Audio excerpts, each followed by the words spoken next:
Bismillahirrahmanirrahim. Alhamdulillahirrahmanirrahim. Wassalatu wassalamu ala asyrofil anbiya'i wal mursalin sayyidina Muhammadin wa ala alihi wa sahbihi ajma'in. Pertama-tama marilah kita panjatkan rasa syukur yang tak terhingga. Alhamdulillah sampai hari ini, sampai siang ini kita masih diberi kenikmatan sehat sehingga Bapak Ibu Dewan Guru SDN 3 Panderjo bisa mengikuti diseminasi budaya positif di sekolah yang nanti akan disampaikan oleh Bu Lita selaku CGP Angkatan 7. Bapak Ibu, dalam diseminasi ini sekali lagi Bu Lita hanya ingin menularkan apa yang sudah didapat oleh Bu Lita selama 3 bulan ini. Pelajaran apa saja yang didapat di guru penggerak akan ditularkan ke panjenengan sehingga sekolah kita nantinya akan menerapkan apa yang sudah dipelajari oleh Bu Lita di guru penggerak ini. Mudah-mudahan diseminasi pada siang hari ini membawa barokah dan manfaat terutama untuk anak didik kita di SDN 3 Panderjo. Saya akhiri. Assalamualaikum warahmatullahi wabarakatuh.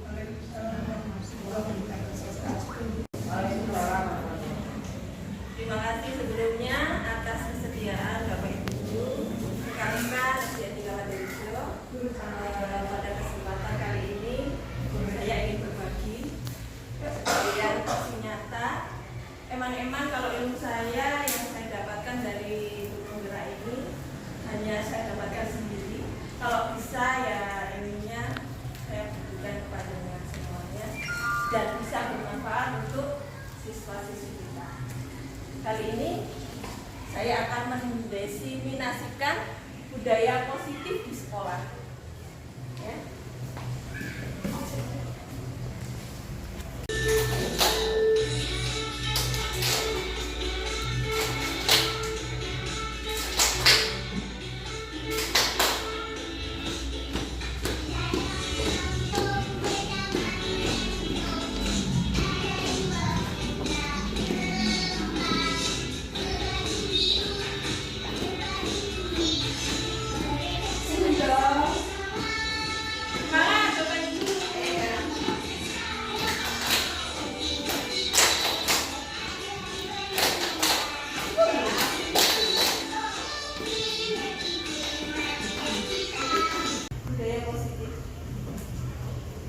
Agendanya adalah pembukaan eksplisit sudah ya, pemahaman inti, eksplorasi konsep dan interaksi. Pertanyaan kemarin kita sangat penting. Kenapa? Monggo dijawab. Hukuman dapat mendisiplinkan anak. Setuju napa mboten?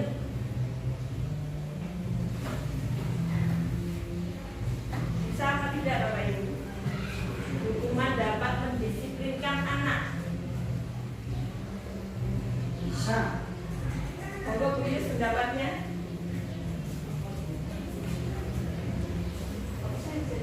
Hukuman itu dapat mendisiplinkan anak atau tidak?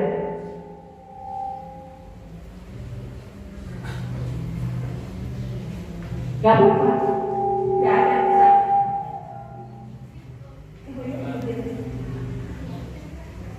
Kalau sekarang nggak akan dimarahi terus, santai aja. Kedisiplin hukuman dapat mendisiplinkan anak. Setuju apa benar? Mungkin Pak Aris. Setuju dan juga tidak setuju. Setujunya kenapa? Setujunya karena kalau anak yang tidak biasa disiplin, mungkin yang bisa punya tanggung jawab pasti bisa disiplinkan. Tapi kalau yang sudah biasa tidak disiplin, pakai hukumannya bagaimanapun, insya Allah tetap seperti itu. Ini disiplin Harus dihukum ya? Iya. Nah, hukuman itu berlaku tidak untuk semuanya, mungkin gitu ya. Baik, terima kasih pendapatnya. Yang kedua, pemberian hukuman dengan hal positif seperti membaca atau membersihkan halaman sekolah dapat meningkatkan disiplin anak. Ini positif ya. Ada yang punya pendapat? Bu Marta?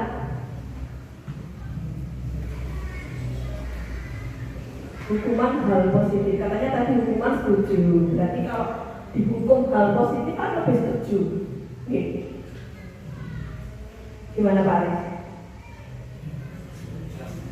Dapat mendisiplinkan anak atau tidak?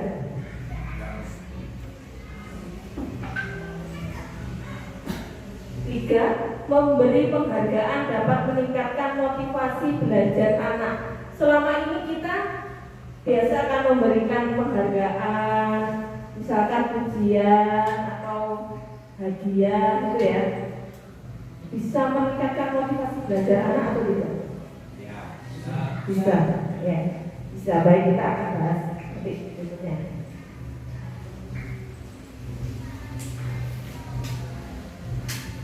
Maksudnya setuju atau tidak setuju ini? Ya, setuju ya berarti.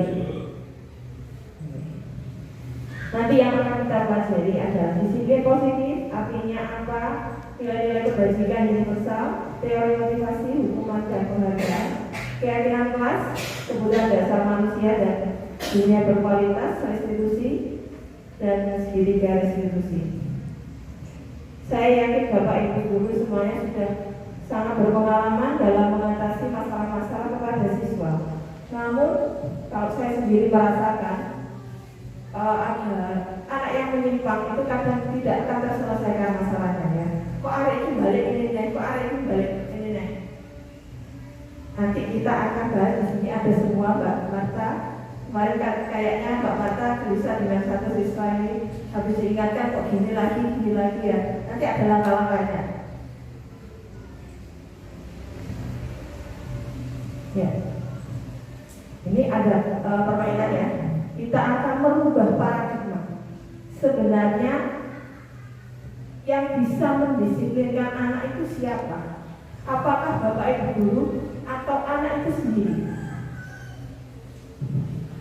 Nanti permainan berpasangan. Pak Robi bisa duduk dengan Pak Saiful ya.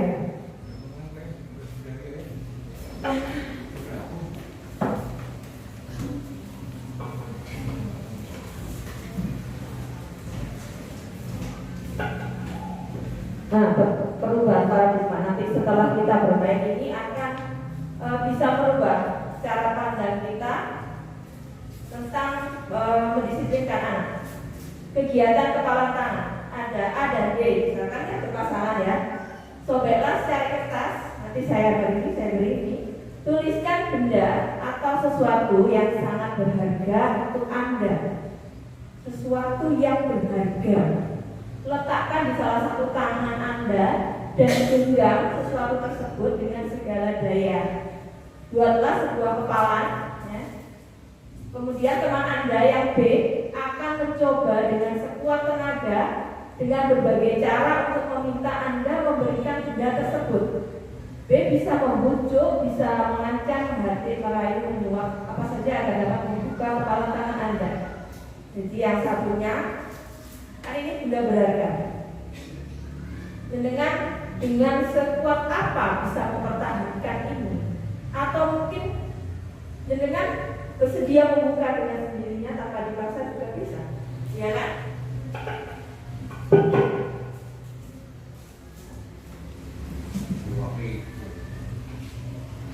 Tuliskan yang berharga. Sampai pasangan itu loh.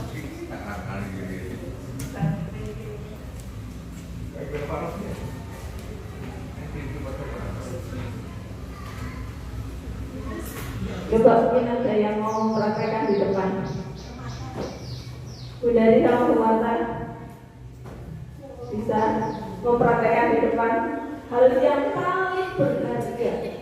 Nanti sama Pak Aris punya Pak Robi diminta misalkan. Paling berharga ya? Iya.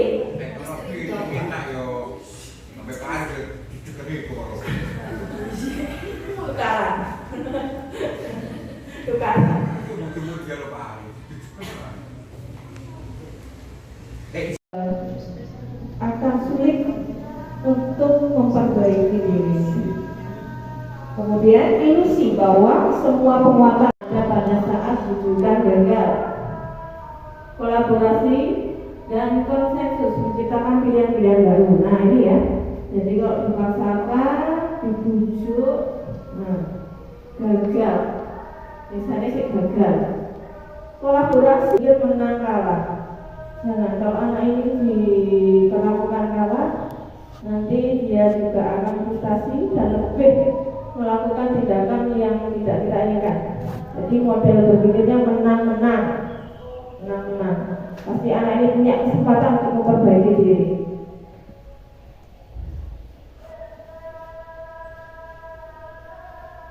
Apakah makna disiplin? Disiplin artinya belajar. Nah, makna asal dari kata ini berkonotasi dengan disiplin diri, yaitu murid-murid. Bahasa disiplin diri membuat orang menggali potensinya menuju sebuah tujuan apa yang dia hargai.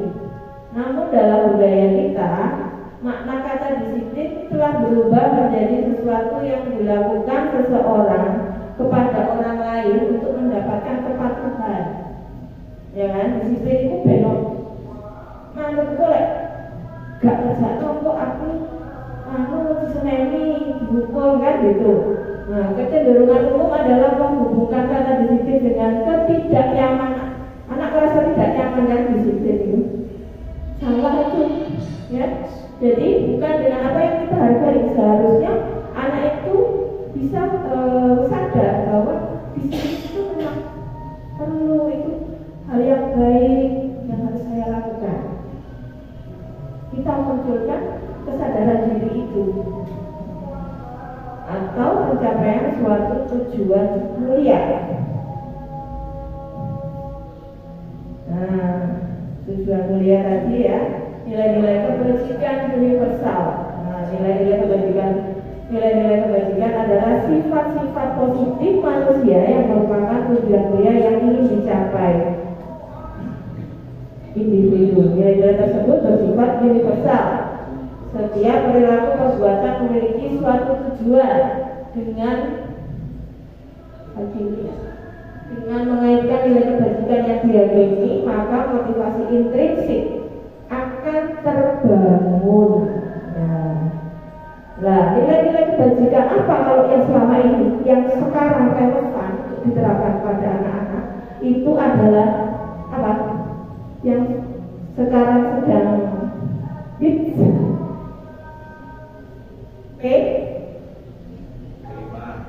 P3 profil pelajar Pancasila.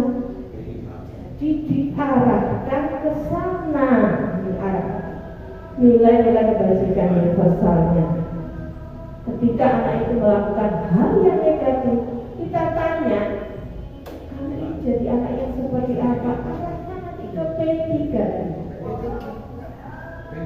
P3 apa P5? P3, kalau P5 itu project penguatan profil pelajar Pancasila. Kalau P5, kalau P3 satuan pembangunan.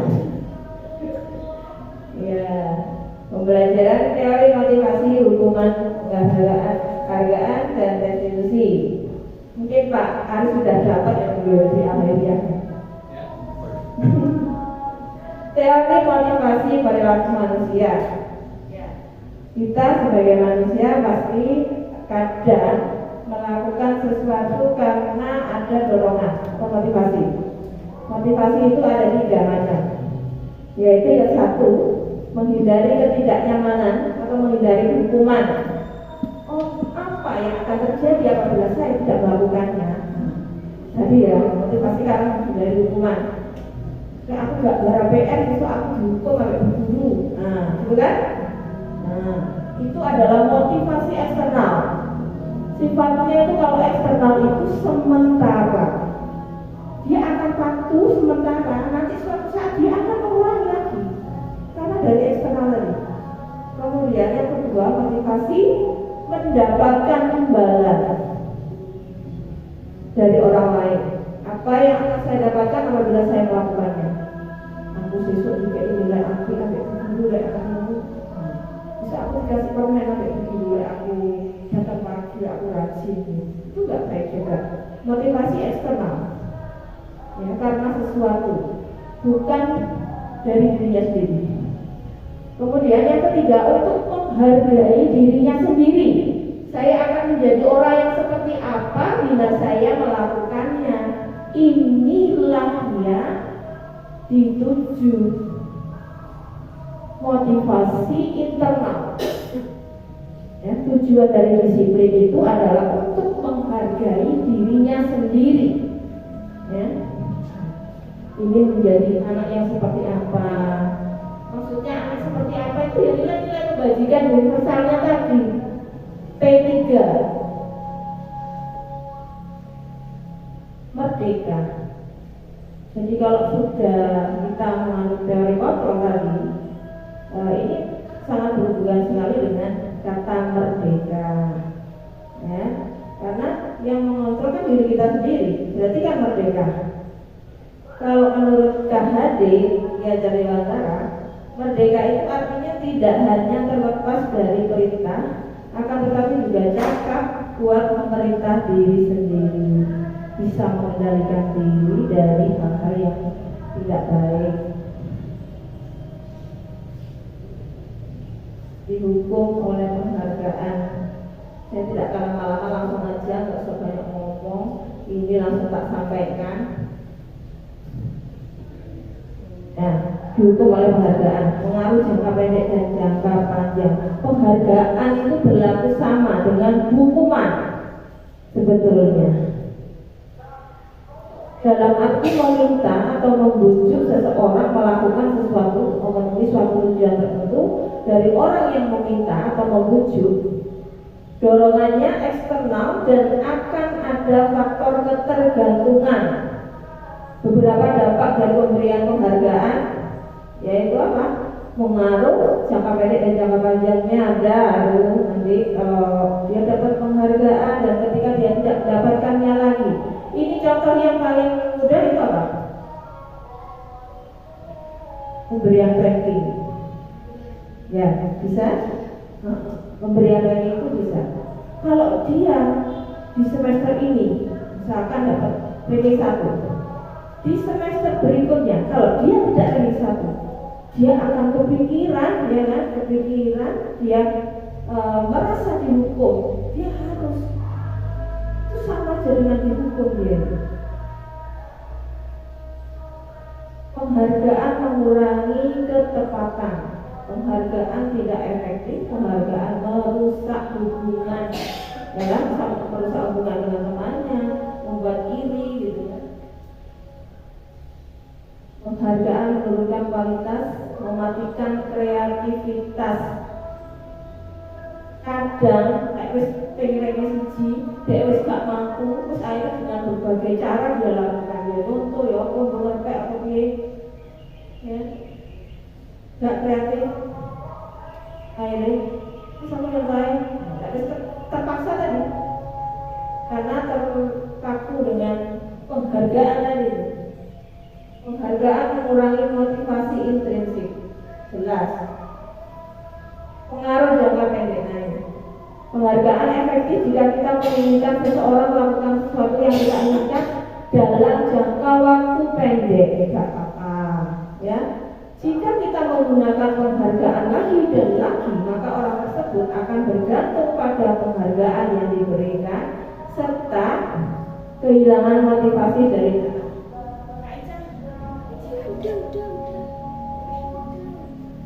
Jika kita mendapatkan penghargaan untuk melakukan sesuatu yang baik, maka selain kita senantiasa berharap mendapatkan penghargaan tersebut lagi, kita pun menjadi tidak menyadari tindakan baik yang kita lakukan. Sampai di sini bisa diterima ya? Insya Allah. Penghargaan tidak efektif. Hanya jika Anda melakukan hal ini, maka Anda akan mendapatkan penghargaan yang diinginkan. Iya, ini maksudnya.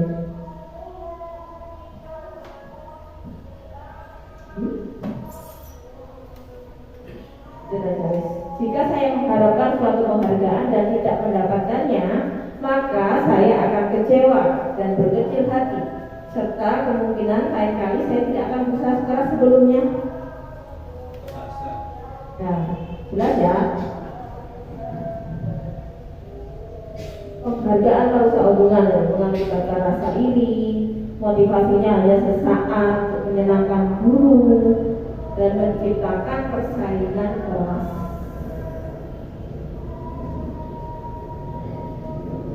Nah, bagaimana dengan apresiasi? Apresiasi itu apa? Penilaian positif yang diberikan seseorang terhadap orang lain, atau bisa juga terhadap sesuatu yang dia kerjakan. Selain pekerjaan, apresiasi juga lekat dengan segala yang berhubungan karya seni, karya sastra, atau karya-karya lainnya. Dalam memberikan apresiasi itu juga harus berhati-hati ya. Jangan sampai membuat yang lain itu menjadi cemburu. Beri pengakuan secara khusus, beri pengakuan secara pribadi. Kemudian beri pengakuan kepada semua murid secara bergantian. Beri pengakuan secara konsisten dan fokus pada prosesnya, hasil kerjanya, bukan hasilnya deh, proses yang sudah dia lakukan. Contoh pengakuan, apresiasi kebajikan. Kurang jelas ya Bapak saya.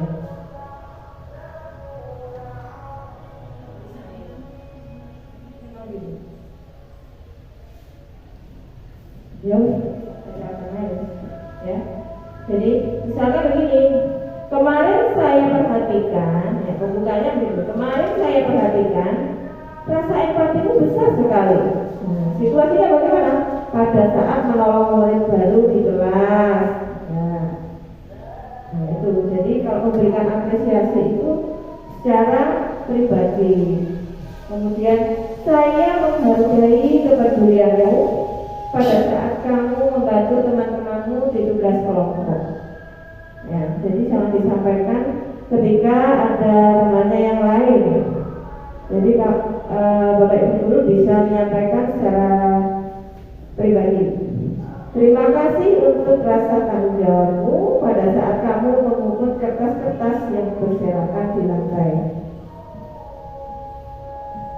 Nah, kita akan bersama-sama ini ya, tindakan guru ini termasuk hukuman atau konsekuensi. Nah, mencatat 100 kali dalam buku kalimat saya tidak akan terlambat lagi, termasuk hukuman atau konsekuensi. Hukuman. Ya, nanti kita cocokkan jawabannya. Kemudian lari mengelilingi lapangan basket 2 kali karena terlambat hadir di sekolah. Termasuk hukuman ya. Murid diminta untuk push up 15 kali. Tidak menggunakan masker ke sekolah, hukuman. Ya, ini jawabannya. Menggantikan kertas tugas teman yang telah dicoret-coret, itu adalah konsekuensi. Membersihkan tumpahan air di meja tulis karena tersenggol pada saat belajar. Ya, jadi dia itu tahu apa yang harus dia lakukan ketika dia melakukan sebuah kesalahan. Itu adalah konsekuensi. Kalau hukuman itu kan satu pihak dari Bapak Ibu guru misalnya.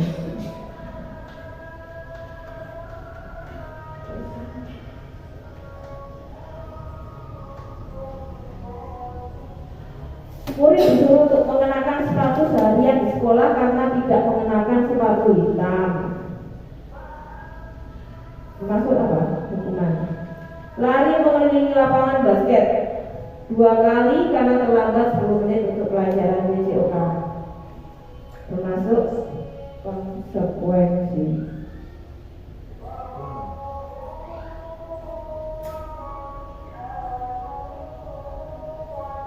Perbedaan hukuman dan konsekuensi.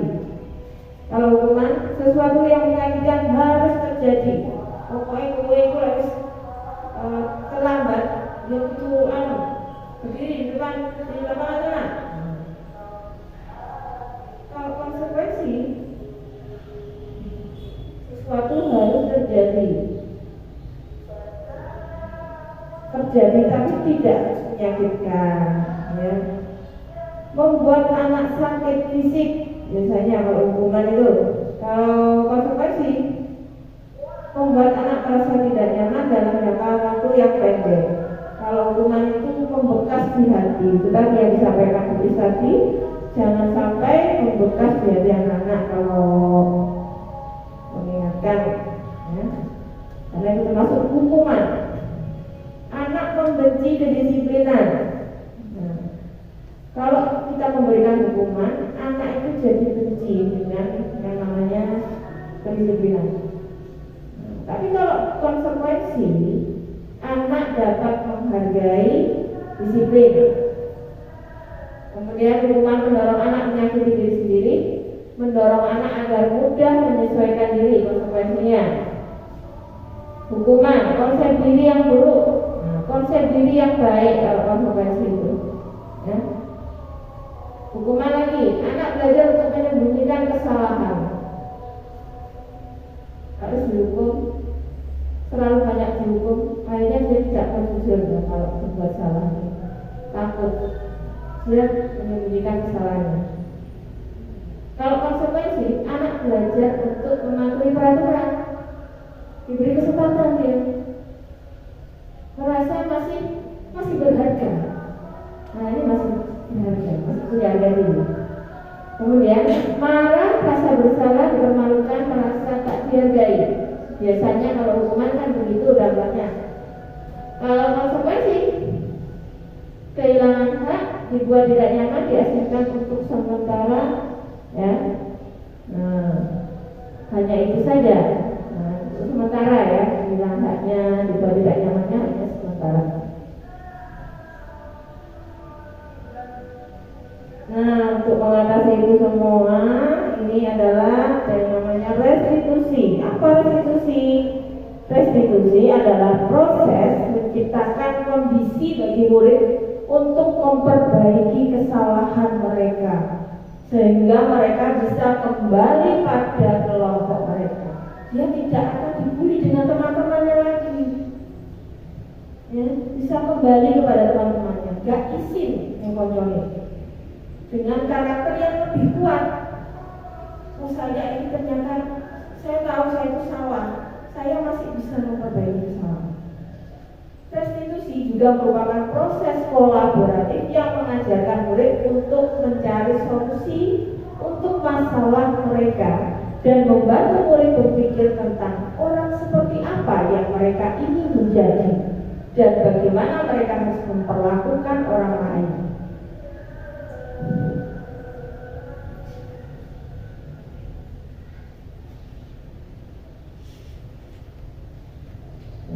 Ciri-ciri restitusi. Restitusi itu bukan untuk menebus kesalahan, namun untuk belajar dari kesalahan, kemudian memperbaiki hubungan, tawaran, bukan paksaan, ya. Restitusi menuntut untuk melihat ke dalam dirinya. Restitusi mencari kebutuhan dasar yang mendasari tindakan. Dan restitusi diri adalah cara yang paling baik. Fokus karakter, bukan tindakan. Fokus pada solusi, ya. Paham ya? Maksudnya fokus pada karakter, bukan tindakannya yang salah itu, tapi karakternya ini yang harus diperbaiki. Restitusi fokus pada solusi, ya. Kita bagaimana mencari jalan keluar untuk anak ini supaya tidak kembali lagi mengulangi kesalahan yang sama. Kemudian mengembalikan murid yang berbuat salah pada kelompoknya. Keyakinan kelas. Mengapa tidak peraturan saja? Mengapa harus keyakinan kelas? Mengapa kita memiliki peraturan harus menggunakan helm bila mengendarai kendaraan roda 2? Mengapa kita memiliki peraturan 3M menggunakan masker, mencuci tangan dan menjaga jarak 1,5 meter? Dan mengapa kita memiliki peraturan harus datang tepat waktu pada saat mengikuti pelatihan? Nah, untuk mendukung motivasi fisik kembali ke nilai keyakinan kebajikan tadi, lebih menggerakkan seseorang dibandingkan mengikuti serangkaian peraturan. Peraturan itu kan dipaksa ya, berarti faktor eksternal, ya, bukan dari dalam dirinya kalau peraturan. Tapi kalau keyakinan kelas itu dari faktor dalam prinsip kesadaran diri, kontrol pada dirinya.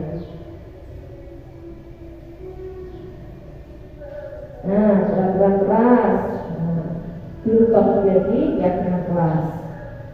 Itu nanti akan menjadi sebuah lingkungan yang positif yang dilakukan secara terus menerus, ya, akhirnya akan menjadi budaya yang positif. Nah, yang mana yang merupakan keyakinan kelas?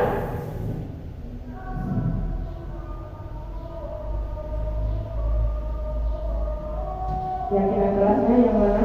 Bahkan satu kelas, datang tepat waktu, mengucapkan salam, menjaga kebersihan sekolah, berdoa dalam setiap kegiatan, akhir dan pembelajaran, tertib, kesepakatan kelas, punya kami guru dan murid yang saling menyayangi, kami murid yang semangat belajar, dan kami murid yang peduli dengan teman-teman. Yang termasuk keyakinan kelas yang mana? Pak Robi, keyakinan kelasnya yang mana Pak Robi? Nilai-nilai kebajikan.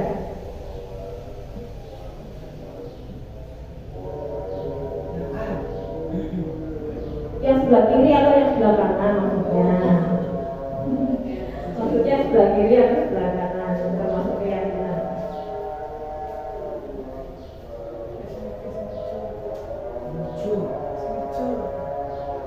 Yang hijau, yakin yang hijau itu keyakinan kelas?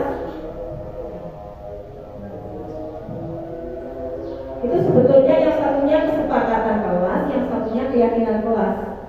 Yang termasuk keyakinan kelas yang mana?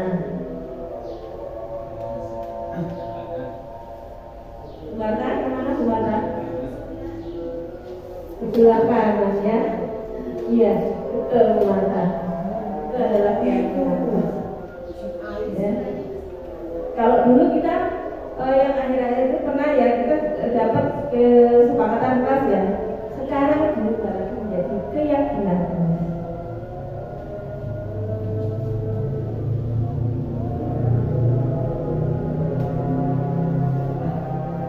Nanti saya berikan aja ya. Nah ini peraturan selalu kembalikan buku ke tempatnya. Keyakinan kelasnya adalah apa?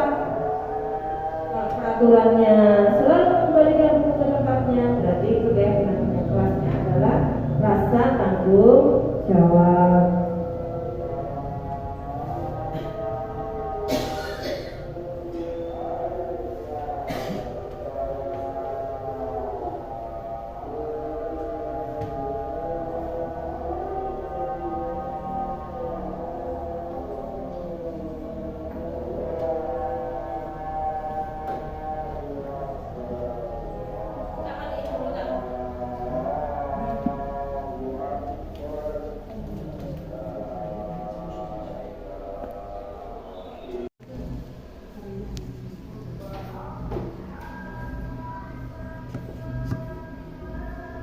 Kemudian ilusi bahwa orang dewasa memiliki hak untuk memaksa, ya jangan, tidak bisa.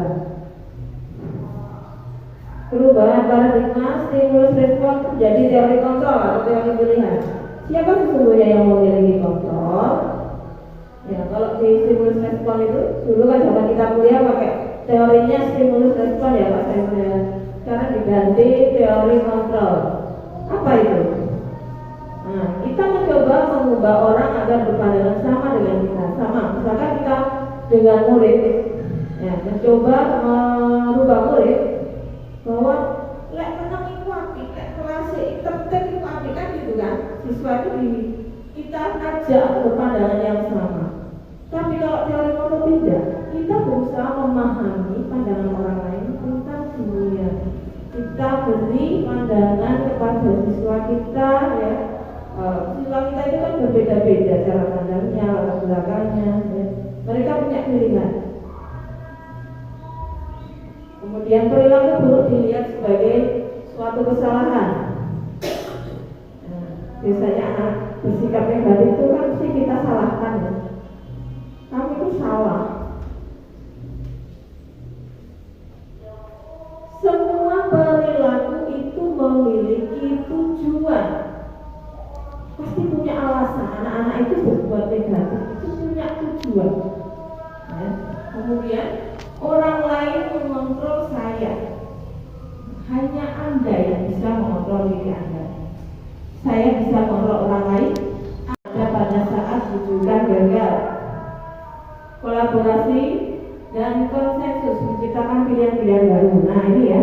Jadi kalau dipaksakan, dibujuk, gagal. Misalnya sih gagal. Kolaborasi, diajak kerjasama ini. Kayak pilihan-pilihan. Kemudian model berpikir menang kalah. Jangan kalau anak ini diperlakukan kalah, nanti dia juga akan frustasi dan lebih melakukan tindakan yang tidak kita inginkan. Jadi model berpikirnya menang-menang. Pasti anak ini punya kesempatan untuk memperbaiki diri.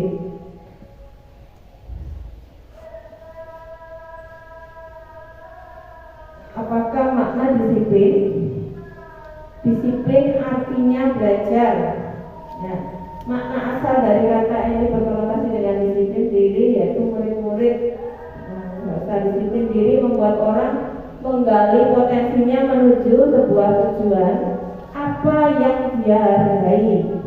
Namun dalam budaya kita, makna kata disiplin telah berubah menjadi sesuatu yang dilakukan seseorang kepada orang lain untuk mendapatkan kepatuhan.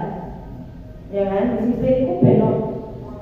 Manut boleh, gak kerja kok aku diseneni, dihukum kan gitu. Nah, kecenderungan umum adalah menghubungkan kata disiplin dengan ketidaknyamanan. Anak merasa tidak nyaman kan disiplin itu. Salah itu, ya. Jadi bukan dengan apa yang kita hargai. Seharusnya anak itu bisa sadar bahwa disiplin itu memang perlu, itu hal yang baik yang harus saya lakukan. Kita munculkan kesadaran diri itu atau pencapaian suatu tujuan mulia. Nah, tujuan mulia tadi ya, nilai-nilai kebajikan universal.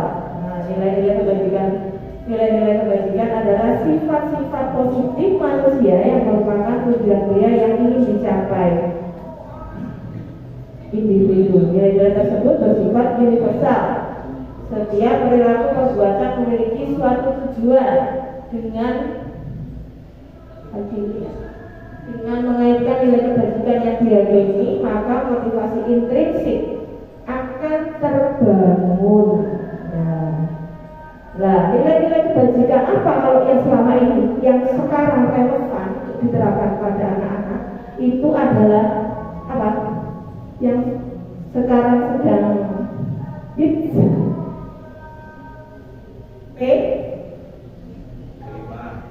P3 profil pelajar Pancasila.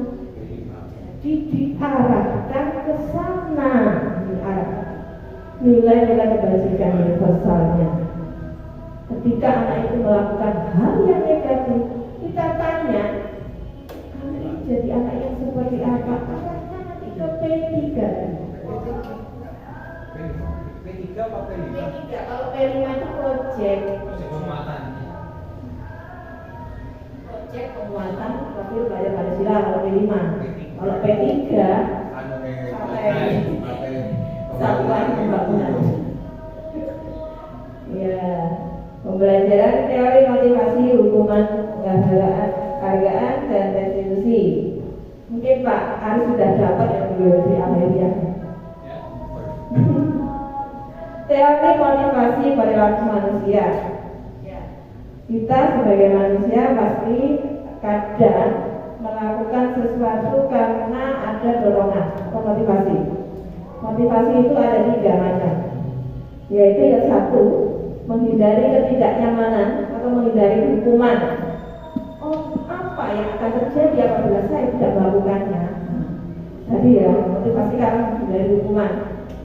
Kayak aku gak gara PR itu aku dihukum sampai berburu. Nah, gitu kan?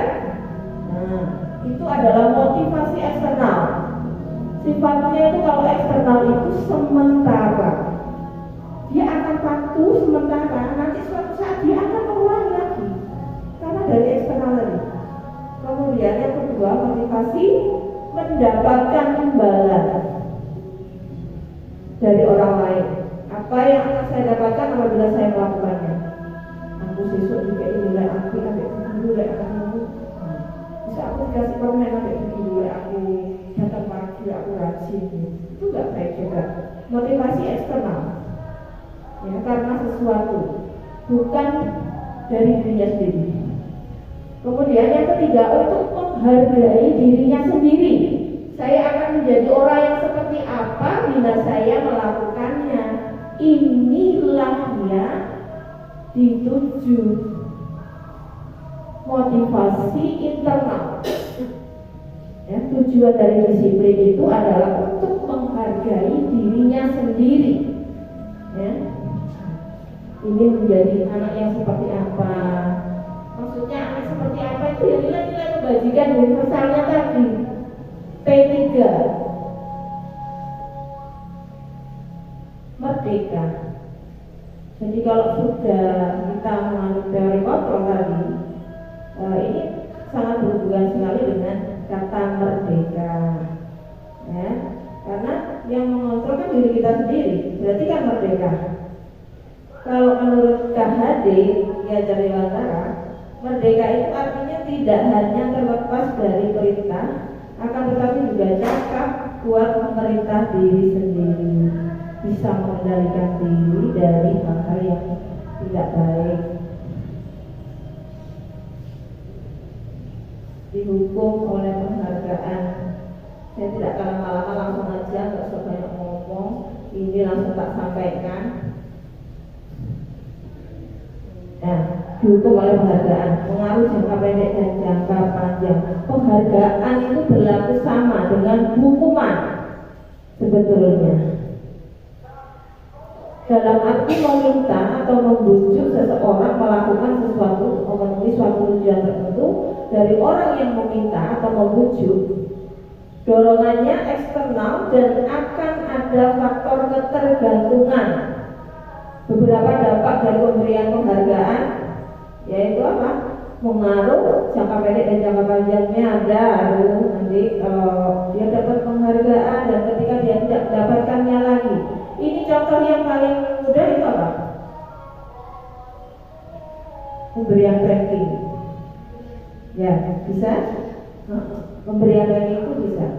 Kalau dia di semester ini misalkan dapat ranking 1, di semester berikutnya kalau dia tidak ranking 1, dia akan kepikiran, ya kan? Kepikiran, dia merasa dihukum. Dia harus, itu sama aja dengan dihukum dia. Penghargaan mengurangi ketepatan. Penghargaan tidak efektif. Penghargaan merusak hubungan, dalam merusak hubungan dengan temannya, membuat iri, gitu ya. Penghargaan menurunkan kualitas, mematikan kreativitas. Kadang wis pengen siji, dek wis gak mampu, terus akhirnya dengan berbagai cara dia lakukan. Dia contoh ya, aku ngerepek apa piye, ya, gak kreatif. Akhirnya sama yang lain, tapi terpaksa tadi, karena terpaku dengan penghargaan tadi. Penghargaan mengurangi motivasi intrinsik, jelas. Pengaruh jangka pendek. Penghargaan efektif jika kita menginginkan seseorang melakukan sesuatu yang kita inginkan dalam jangka waktu pendek, tidak apa-apa, ya. Jika kita menggunakan penghargaan lagi dan lagi, maka orang tersebut akan bergantung pada penghargaan yang diberikan serta kehilangan motivasi dari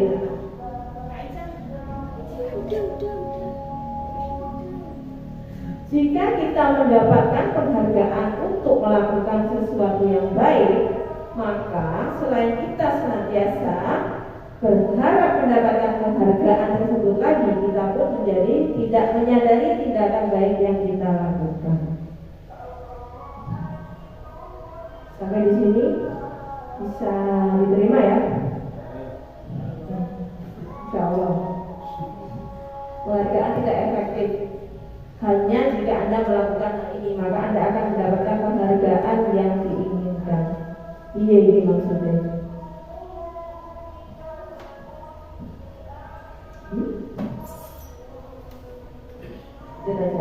Jika saya mengharapkan suatu penghargaan dan tidak mendapatkannya, maka saya akan kecewa dan berkecil hati, serta kemungkinan lain kali saya tidak akan berusaha sekeras sebelumnya. Nah, jelas ya. Penghargaan merusak hubungan mengakibatkan rasa iri, motivasinya hanya sesaat untuk menyenangkan guru dan menciptakan persaingan keras.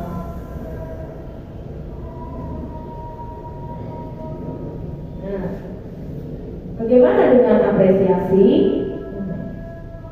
Apresiasi itu apa? Penilaian positif yang diberikan seseorang terhadap orang lain, atau bisa juga terhadap sesuatu yang dia kerjakan. Selain pekerjaan, apresiasi juga lekat dengan segala yang berhubungan karya seni, karya sastra, atau karya-karya lainnya.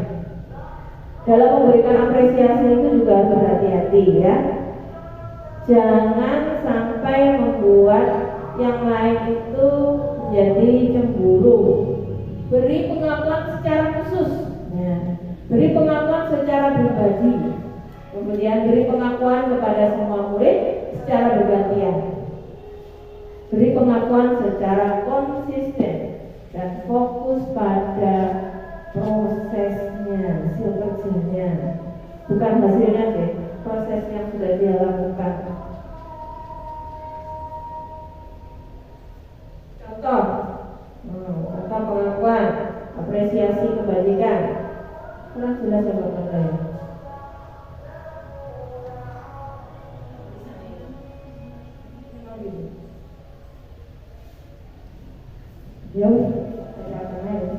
Ya.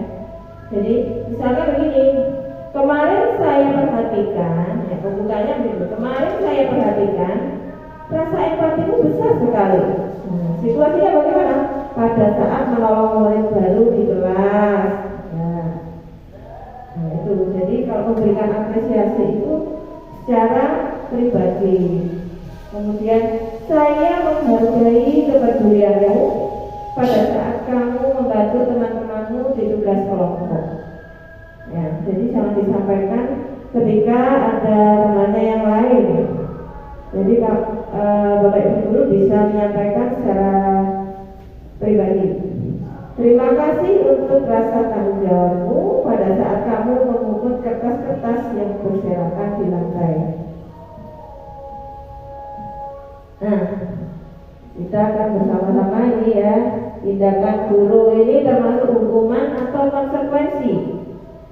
Nah, mencatat 100 kali dalam buku kalimat saya tidak akan terlambat lagi, termasuk hukuman atau konsekuensi. Hukuman.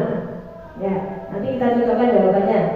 Kemudian lari mengelilingi lapangan basket 2 kali karena terlambat hadir di sekolah. Termasuk hukuman ya. Murid diminta untuk push up 15 kali. Tidak menggunakan masker ke sekolah, hukuman. Ya, ini jawabannya. Menggantikan kertas tugas teman yang telah dicoret-coret, itu adalah konsekuensi. Membersihkan tumpahan air di meja tulis karena tersenggol pada saat belajar. Ya, jadi dia tahu apa yang harus dia lakukan ketika dia melakukan sebuah kesalahan. Itu adalah konsekuensi. Kalau hukuman itu kan satu pihak dari Bapak Ibu guru misalnya.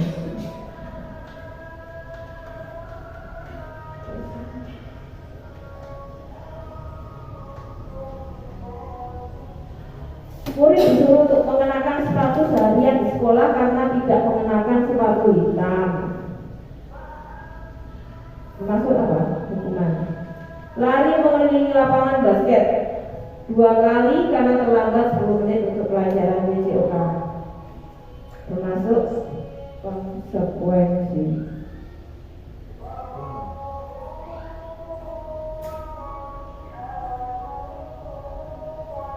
Perbedaan hukuman dan konsekuensi. Kalau hukuman, sesuatu yang menyakitkan harus terjadi. Pokoknya gue itu harus terlambat, dia itu berdiri di depan di lapangan tengah. Kalau konsekuensi, sesuatu harus terjadi tapi tidak menyakitkan, ya. Membuat anak sakit fisik, biasanya kalau hukuman itu. Kalau konsekuensi, membuat anak merasa tidak nyaman dalam jangka waktu yang pendek.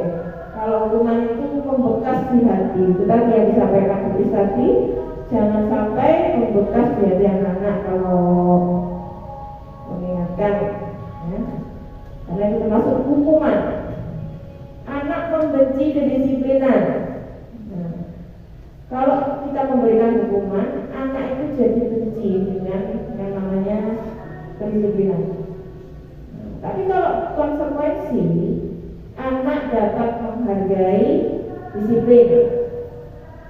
Kemudian hukuman mendorong anak menyakiti diri sendiri, mendorong anak agar mudah menyesuaikan diri konsekuensinya. Hukuman, konsep diri yang buruk, konsep diri yang baik kalau konsekuensi itu, ya. Hukuman lagi, anak belajar untuk menyembunyikan kesalahan.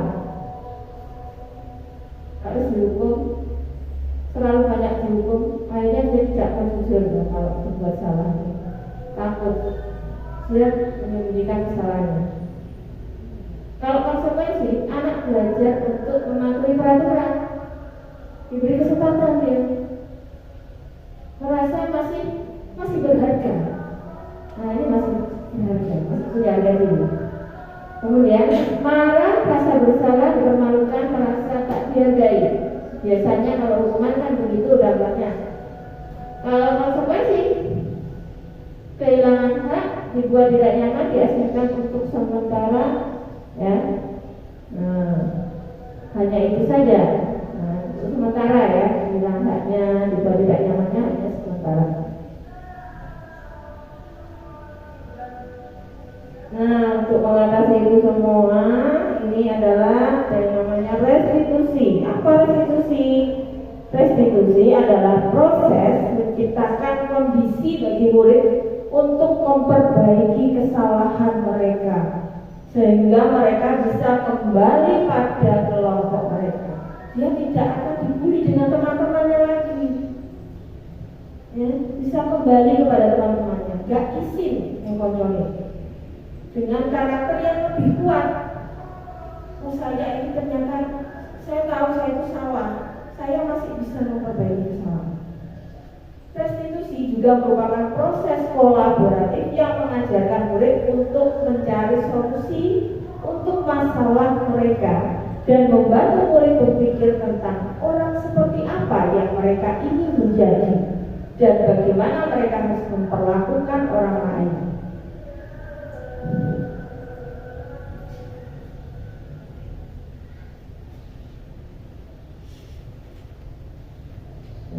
Ciri-ciri restitusi. Restitusi itu bukan untuk menebus kesalahan, namun untuk belajar dari kesalahan, kemudian memperbaiki hubungan, tawaran, bukan paksaan, ya. Restitusi menuntut untuk melihat ke dalam dirinya. Restitusi mencari kebutuhan dasar yang mendasari tindakan. Dan restitusi diri adalah cara yang paling baik. Fokus karakter, bukan tindakan. Fokus pada solusi. Paham ya? Maksudnya fokus pada karakter, bukan tindakannya yang salah itu, tapi karakternya ini yang harus diperbaiki. restitusi fokus pada solusi ya. Kita bagaimana mencari jalan keluar untuk anak ini supaya tidak kembali lagi mengulangi kesalahan yang sama. Kemudian mengembalikan murid yang berbuat salah pada kelompoknya. Keyakinan kelas. Mengapa tidak peraturan saja? Mengapa harus keyakinan kelas? Mengapa kita memiliki peraturan harus menggunakan helm bila mengendarai kendaraan roda 2? Mengapa kita memiliki peraturan 3M menggunakan masker, mencuci tangan, dan menjaga jarak 1,5 meter? Dan mengapa kita memiliki peraturan harus datang tepat waktu pada saat mengikuti pelatihan? Nah, untuk mendukung motivasi kembali ke nilai, keyakinan, kebajikan tadi lebih menggerakkan seorang dibandingkan mengikuti serangkaian peraturan. Peraturan itu kan dipaksa ya, berarti faktor eksternal, bukan dari dalam dirinya kalau peraturan. Tapi kalau keyakinan kelas itu dari faktor dalam prinsip kesadaran diri, kontrol pada dirinya. Nah, peraturan kelas berubah menjadi keyakinan kelas. Itu nanti akan menjadi sebuah lingkungan yang positif yang dilakukan secara terus menerus ya, akhirnya akan menjadi budaya yang positif. Nah, yang mana yang merupakan keyakinan kelas?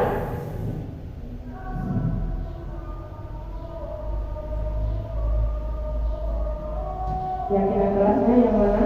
Melakukan kelas, datang tepat waktu, mengucapkan salam, menjaga kebersihan sekolah, berdoa dalam setiap kegiatan, akhir dan pembelajaran, tertib, kesepakatan kelas, satunya kami guru dan murid yang saling menyayangi, kami murid yang semangat belajar, dan kami murid yang peduli dengan teman-teman. Yang termasuk keyakinan kelas yang mana? Pak Robi, keyakinan kelasnya yang mana Pak Robi?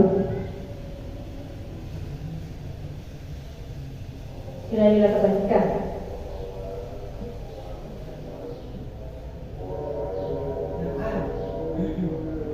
Yang sebelah kiri atau yang sebelah kanan maksudnya? Maksudnya sebelah kiri atau sebelah kanan, termasuk keyakinan.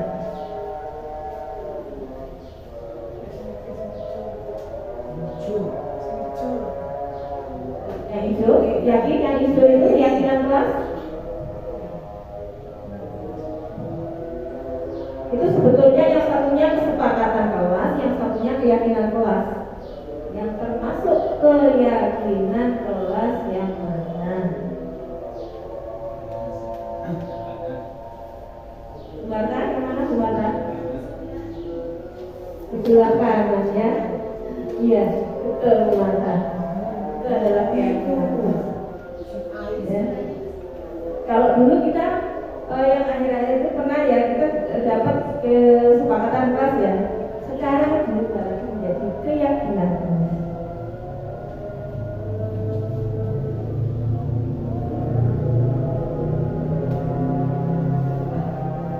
Nanti saya berikan aja ya. Nah ini peraturan selalu kembalikan buku ke tempatnya. Keyakinan kelasnya adalah apa? Peraturannya selalu kembalikan buku ke tempatnya, berarti itu keyakinan kelasnya adalah rasa tanggung jawab.